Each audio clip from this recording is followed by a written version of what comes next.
Hi guys, I'm Tabitha. Today we're going to be trying out these silicone mini fluted tube pans together. We're going to be baking some mini cakes to see how well it handles. The pan is made of professional quality food grade silicone with a reinforced metal frame, so it keeps its shape and it doesn't wobble in the oven. It's BPA free, non-stick, and it should be safe up to 450 degrees Fahrenheit. I decided to put these to the test by using two different batters, one with a little oil and one without, just to see how easily they'd release. And well, here's how it went.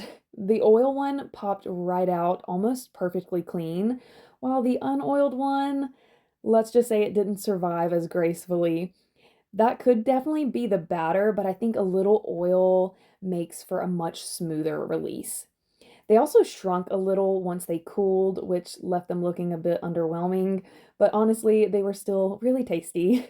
Next time, I'll fill them a little fuller and definitely give them a quick oil in the molds before putting them in the oven.